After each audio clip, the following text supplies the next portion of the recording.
Middle-earth Shadow of Mordor is an open-world action role-playing game set in the time frame between The Hobbit and The Lord of the Rings. It takes place in Mordor, a barren wasteland, where the very air you breathe is bitter poison, where only a madman would dare go. One does not simply walk into Mordor. Its black gates are guarded by more than just orcs.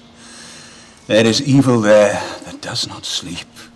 Luckily, you are that madman, a ranger named Talion with a cool hairstyle and a swift sword arm. There have been many Lord of the Rings games made in the past, but none of them have really done justice to Tolkien's work.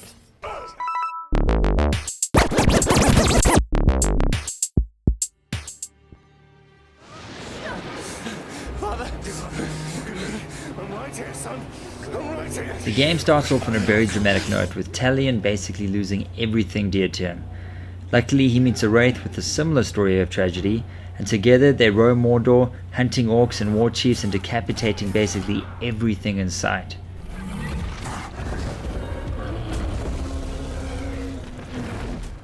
The first half of the story isn't as strong as the second half, but you don't need much motivation to carry on plowing through Mordor, decapitating orcs. It's just too glorious.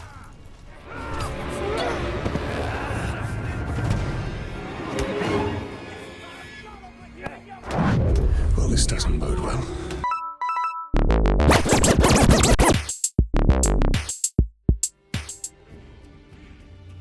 Gameplay is where Shadow of Mordor really starts to excel. It rips its fighting system straight from the Arkham games, and just like the Arkham games, stealth plays a big role in Shadow of Mordor.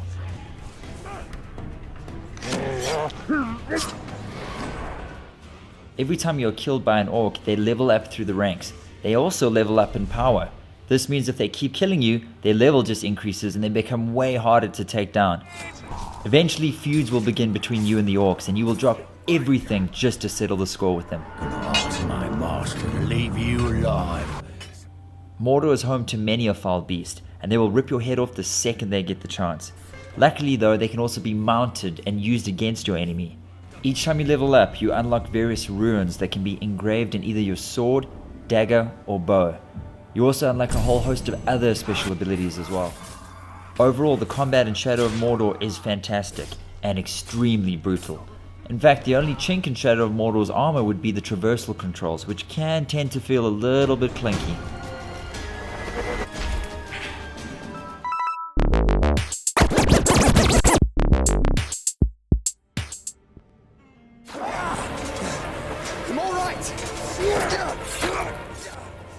Visually, Shadow of Mordor looks fantastic. The character models of the orcs are all highly detailed and are by far the stars of the show. Mordor itself is a very dry and barren area with very little foliage, but somehow it feels very believable, even if lacking in a little bit of detail. The changing weather effects that pass over this dry landscape look fantastic, especially the odd hailstorm. Talion is voiced by none other than Mr. Troy Baker, who is probably the best voiceover artist in the industry and does an amazing job bringing Talion to life. Also, the orcs are sublime in their performance and could easily be extras from the movies. You should have made sure I was dead. You can't kill me. Overall, Shadow of Mordor looks very impressive, and the frame rate is silky smooth.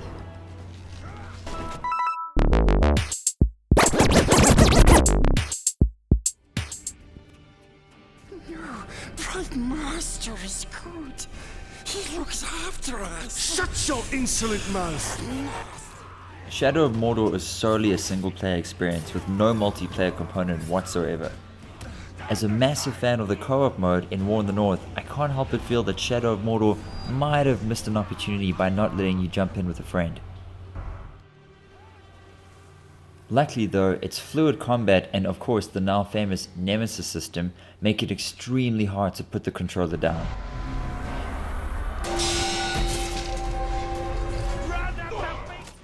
They've also just added a photo mode with the latest patch, and if you use the photo mode in The Last of Us Remastered, you'll know that you can spend hours trying to take that perfect snapshot.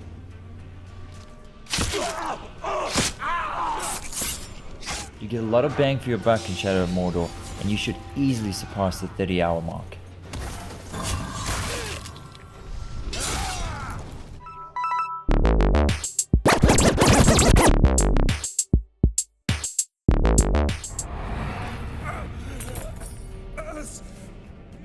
Before its release, a lot of people thought that Shadow of Mordor would just get lost in the sea of major titles coming out at the end of the year. Some people even bashed the game, calling it nothing more than a Lord of the Rings themed Assassin's Creed clone. I don't want to say I told you so, but having seen so much footage leading up to the game's release, I had a feeling that Shadow of Mordor was going to be this year's sleeper hit. You can call me a dark wizard with the gift of foresight, because it is this year's sleeper hit and must own, not just for Lord of the Rings fans, but for anyone that is a fan of a good role-playing action adventure. Pick this up right now.